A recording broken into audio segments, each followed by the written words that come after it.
आज ये जो पर्टिकुलर क्वेश्चन है जेई एडवांस 2024 का, this is from the predicted one. Yes, I have predicted this question. ये मैंने आपसे पहले भी कहा था, और जितने भी वीडियोस मैंने अपलोड करे थे फेबररी और मार्च वगैरह में जेई एडवांस से कुछ दिन पहले, उन्हीं वीडियोस में मैंने कहा था। और इनफैक्ट मैं यहाँ पर थंबनेल भी लेके आ रखा हूँ वीडियो का। That's the thumbnail in which I have told you that ये जो क्वेश्चन है बिल्कुल इसी टाइप का है। अब आप कहोगे यार ये क्वेश्चन बिल्कुल अलग है। अगर थोड़ा सा भी अपने जी एक्स वाले फंक्शन को आप नज़रअंदाज ना करो और इस फंक्शन को देखो, that is the same thing. और इनका जो कंसेप्ट है वो बिल्कुल सेम है, जिस तरीके से इवैल्यूएट होते हैं दोनों इंटीग्रेशन। क्योंकि डायरेक्टली इसको इवैल्यूएट करना it is a big deal. अगर आप पैरामेट्रिक कोऑर्डिनेट वगैरह रख के इसको इवैल्यूएट करते हो, दैट्स अ डिफरेंट थिंग। और अगर आप इसको सिंपल इक्वेशन ऑफ सर्कल मान के इवैल्यूएट करते हो तो that is a different thing. तो वही कंसेप्ट जो है, की कंसेप्ट मैंने इस वीडियो में डिस्कस कराया था, और इस वीडियो का टाइटल भी integration without integrating it must try. तो ऐसे बहुत सारे क्वेश्चन थे जिसको मैंने आपके लिए कहा था कि ये बहुत इंपॉर्टेंट कंसेप्ट्स हैं, ये बहुत बार पूछे जाते हैं एग्जाम्स में। जेई मेंस में तो नहीं, बट हाँ जेई एडवांस जैसे एग्जाम्स ऐसे इनोवेटिव थिंकिंग को वो करता है, बढ़ावा देता है। और इनोवेटिव थिंकिंग इस तरीके से, क्योंकि मैंने बताया भी था डेफिनेट इंटीग्रेशन की जो मेन डेफिनेशंस होती है हमारे पास, that is the area under the curve. और इसका भरपूर उपयोग अपन ने इस क्वेश्चन में देखा था कि किस तरीके से, कितने प्यारे तरीके से अपन ने इस सेमी सर्कल की एरिया निकाली थी। अब इस क्वेश्चन की बात करते हैं जो ये तो आप मेरी वीडियो से देख सकते हैं, मैं लिंक डिस्क्रिप्शन में दे दूंगा और वहाँ पर आप इसको देख सकते हैं। ये काफ़ी बढ़िया क्वेश्चन है। फिर भी ये क्वेश्चन तो फ्रॉड है बिल्कुल, this is a fraud question. ये उतना तगड़ा क्वेश्चन नहीं है बिल्कुल, ये फोकट के नंबर है बोनस के। बट अगर आपने ये क्वेश्चन करके गए थे तो बिल्कुल भी आपको इस तरीके के क्वेश्चन करने में दिक्कत नहीं होगी। यहाँ पर इस क्वेश्चन को देखते हैं। मेन जो प्रायोरिटी है अपन की वो ये क्वेश्चन है, ठीक है। यहाँ पर एक फंक्शन एफ एक्स दे रखा है और एक फंक्शन जी एक्स दे रखा है। अपन से पूछा है कि इस चीज़ की वैल्यू। अब देखो, जिसको इसका इंटीग्रेशन करना नहीं भी आता ना, उसको पहला पार्ट छोड़ने की तो कोई ज़रूरत नहीं थी। अब किस तरीके से ज़रूरत नहीं थी वो मैं बताता हूँ आपको। पहले पार्ट में अपन से पूछा है रईस ने 2 टाइम्स ऑफ इंटीग्रेशन जीरो से लेके पाई/2 एफ एक्स इंटू जी एक्स। पहले मैं आपको इस चीज़ को इवेल्यूएट करके दिखाता हूँ, एफ एक्स इंटू जी एक्स। अब यहाँ पर लिखा है 2 टाइम्स ऑफ इंटीग्रेशन बच्चों जीरो से लेके पाई/2।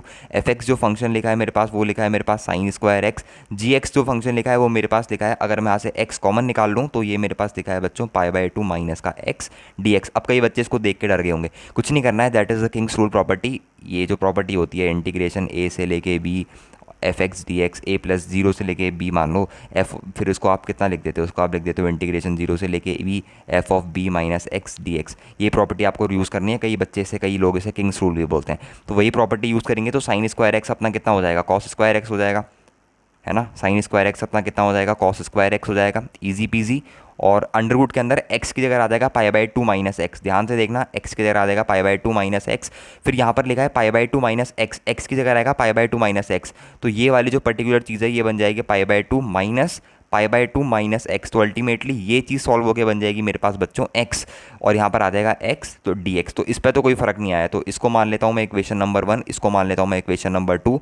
इक्वेशन नंबर 1 और इक्वेशन नंबर 2 को आप एक बार ऐड करना। इसको इंटीग्रेशन को मैं आई बोल देता हूँ, इस इंटीग्रेशन को भी मैं आई बोल देता हूँ। इसको थोड़ा सा किनारे पर सॉल्व कर लेता हूँ, नीचे अपन दूसरा क्वेश्चन सॉल्व कर लेंगे। यहाँ पर बन जाएगा बेसिकली बच्चों अपने पास 2i। एक मिनट, यहाँ पर अपन एक लाइन भी खींच लेते हैं। यहाँ पर बन जाएगा 2i।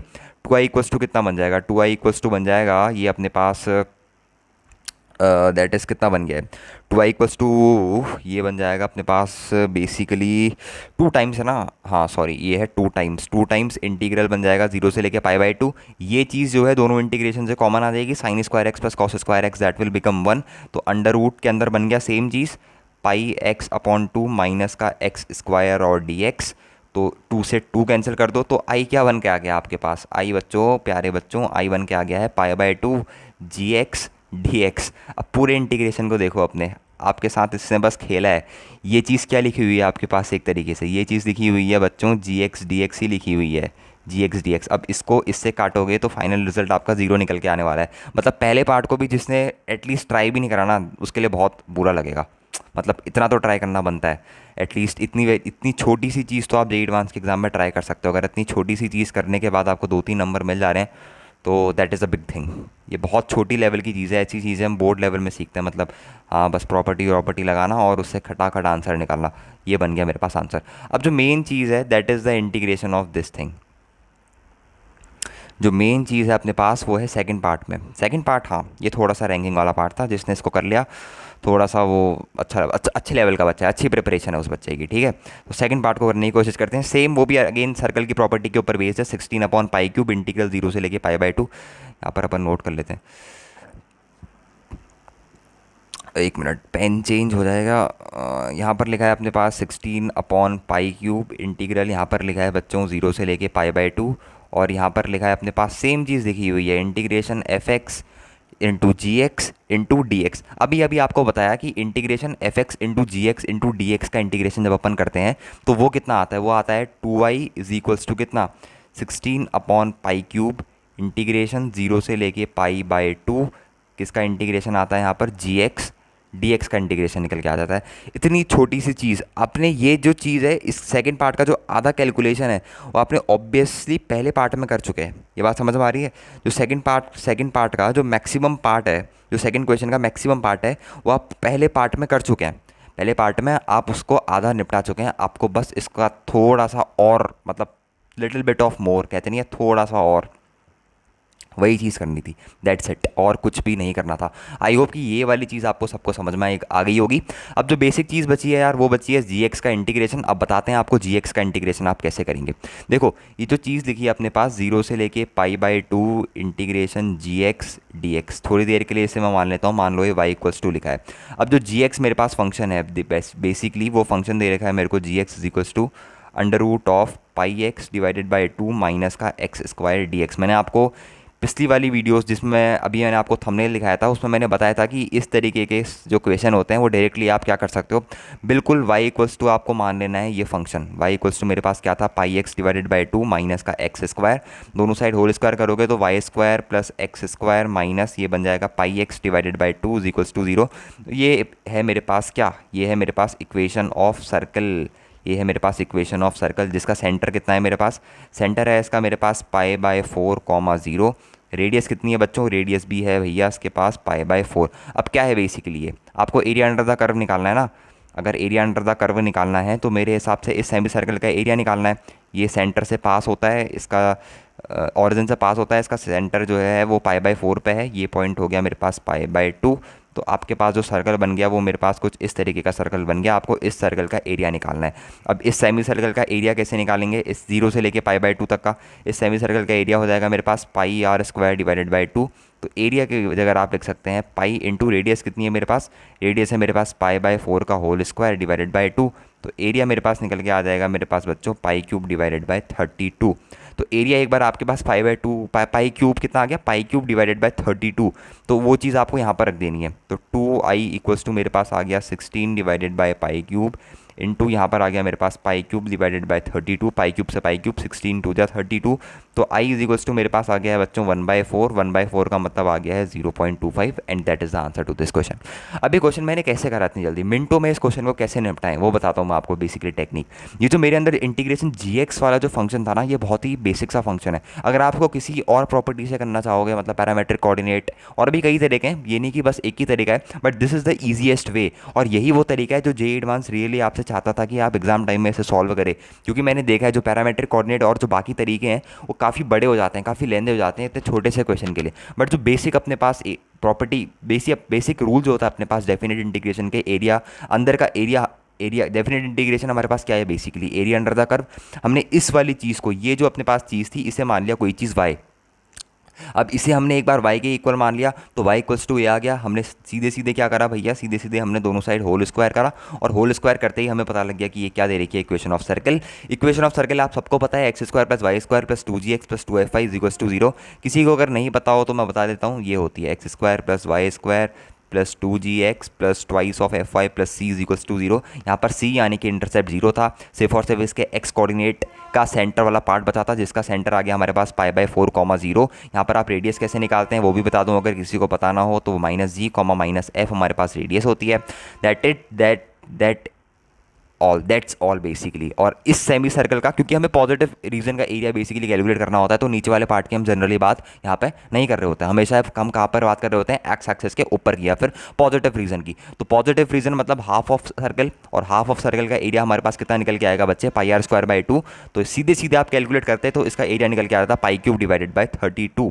ऐसा नहीं है कि इस क्वेश्चन को करने के और मेथड्स नहीं है, बट हाँ, this is one of the shortcut and one of the best method I guess. अब इस क्वेश्चन की बात करते हैं। इस क्वेश्चन में क्या दे रखा है अपन को, सेम चीज़ करनी है आपको। इस जो अंदर वाली जो फंक्शन है दे रखी है ना आपको, इसको y इक्वल्स टू कुछ मान लो। y इक्वल्स टू मान लिया, ठीक है सर, मान लेते हैं x माइनस ए इंटू यहाँ पर दे रखा है b माइनस एक्स, दोनों साइड होल स्क्वायर कर देते हैं। तो यहाँ पर बन जाएगा y स्क्वायर, यहाँ पर बन जाएगा मेरे पास b x minus x square minus a b plus यहाँ पर बन जाएगा ए एक्स। तो अगर कुछ कॉमन वॉमन आ रहा हो यहाँ से तो कॉमन वॉमन ले लेते हैं पहले। यहाँ पर बन जाएगा मेरे पास माइनस का एक्स स्क्वायर, यहाँ पर ए एक्स है, यहाँ पर बी एक्स है, दोनों तरफ से एक्स कॉमन आ रहा है, प्लस का एक्स, अंदर बच जाएगा मेरे पास ए प्लस बी, और यहाँ पर बन जाएगा माइनस का ए बी। अब इन सारी चीज़ों को उस तरफ ले जाओगे तो एकदम से खटकेगा। ये बन गया मेरे पास x square plus y square minus का x into a plus b minus का प्लस का a b is equals to 0। तो अब आपको ये प्यारी सी जो दिख रही है मेरे पास इक्वेशन ऑफ सर्कल दिख रही है। अब इक्वेशन ऑफ सर्कल आपको एक बार दिख गई तो सबसे पहले तो इसका बात करो कि सेंटर कितना है। सेंटर का एक्स कोऑर्डिनेट अपन को गिवन है, तो सेंटर कितना हो जाएगा, इसका सेंटर हो जाएगा मेरे पास इसका a plus b by 2 comma 0, और ये क्या है अपने पास, this is my intercept c। और रेडियस का फॉर्मूला कितना होता था, हमने बचपन से पढ़ा है, रेडियस होता है under root of G square plus F square minus का c। ये जो है अपने पास ये है g, ये है जो है अपने पास ये है अपने पास f, ठीक है। ये अपने पास क्या है बच्चों, उसके सेंटर्स। तो रेडियस इक्वल्स टू कितना आ गया, under root of G square बोले तो भैया ए प्लस बी बाई 2 का होल स्क्वायर मतलब वही, और माइनस सी की जगह कितना रखना है अपने को, ए बी। That's it. एक बार आप इसको सॉल्व कर लोगे तो मैं एटलीस्ट आपको बता ही देता हूँ सॉल्व करके कि कितनी आ रही हैं ये वैल्यूज़ वगैरह वगैरह। ये बन जाएगा मेरे पास a square plus B square plus 2 times of A b minus यहाँ पर बन जाएगा मेरे पास कितना, ये नीचे 4 बन जाएगा, 2 का भी स्क्वायर है, ठीक है। यहाँ पर आ जाएगा माइनस का 4 ए बी अपॉन यहाँ पर आ जाएगा 4। तो रेडियस मेरे पास कितनी निकल के आ जाएगी बच्चों, अंडर रूट ऑफ, अब ये कितना, एक मिनट पूरा ही सॉल्व कर देता हूँ, A square plus B square यहाँ पर बन जाएगा माइनस का 2 times of A B upon 4। अब ये चीज़ क्या लिखी है, ए माइनस बी का होल स्क्वायर। अब आपको ये प्रॉपर्टी पता होना चाहिए, अंडर रूट एक्स स्क्वायर किसके बराबर होता है, मॉड्यूलस ऑफ एक्स के बराबर होता है। तो ये बन जाएगा मेरे पास mod of a minus b divided by 2। तो ये एक बार रेडियस आ गई तो खट एक्स है आंसर। इंटीग्रेशन की लिमिट तक नहीं देखनी, वो पता ही है, ए से लेके बी दी होगी किसकी, under root of x minus a into x minus b. Semi circle का एरिया कितना होता है, pi r square divided by 2। तो pi into mod of a minus B का whole square divided by 2 into एक और 2 आएगा, तो आंसर आ गया pi into a minus B का whole square divided by 4। That is the answer to this question. अगर कहीं पर गलती हो रही होगी देख लेना सॉरी, कहीं पर भी गलती हो रही होगी तो दैट्स फ्रॉम माई मिस्टेक। मेरे को लग तो नहीं रहा वैसा, अगर फिर भी कहीं पर मिस्टेक हो रही होगी तो देख लेना। बट जो बेसिक टेक्निक है that's techniques always remains the same. Technique कभी भी चेंज नहीं होगी आपकी। टेक्निक हमेशा यही रहेगी कि कभी भी इस तरीके के क्वेश्चन आपको दिए जाएं तो आपको झट से आपके मन में ख्याल आना चाहिए कि डेफिनेट इंटीग्रेशन की बेसिक प्रॉपर्टी होती है अपने पास। डेफिनेट इंटीग्रेशन क्या रिप्रेजेंट करता है, एरिया अंडर द कर्व। तो इसका आंसर आ गया बच्चों, ये क्वेश्चन तो होना चाहिए था एटलीस्ट 16th वाला पार्ट। तो मैं ये मानता हूँ कि एटलीस्ट हर बच्चे से होना चाहिए, चाहे उसने कुछ भी कवर करा हो या ना करा हो, पर ये वाला पार्ट जो है वो हर बच्चे से होना चाहिए था। 16th वाला एटलीस्ट 16th वाला पार्ट तो बनते मांगता है। और ये जो क्वेश्चन है ये हमने ऑलरेडी कवर कर चुके थे। इसकी अगर आपको पूरी वीडियो देखनी है तो मैं इसका जो पिन कमेंट या फिर डिस्क्रिप्शन बॉक्स में दे दूंगा इसका लिंक, आप वहाँ से भी इसको देख सकते हो, वरना मैंने यहाँ पर भी शॉर्टकट में बता दिया, एक बार खुद से भी ट्राई करके देखना। और ऐसा भी हो सकता है कि आने वाले जेई मेंस आने वाले आगे 25-26 में रिपीट हो क्वेश्चन, तो हमेशा इस तरीके के क्वेश्चन को अपने माइंड में लेकर चला करो और इस तरीके के की कंसेप्ट तो अपने दिमाग में होनी चाहिए। तो आज की वीडियो में इतना ही रखते हैं, मिलते हैं आपसे नेक्स्ट वीडियो में। Okay bye. उम्मीद है कि आज की वीडियो में आपको कुछ अच्छा सीखने को मिला हो। Thank you.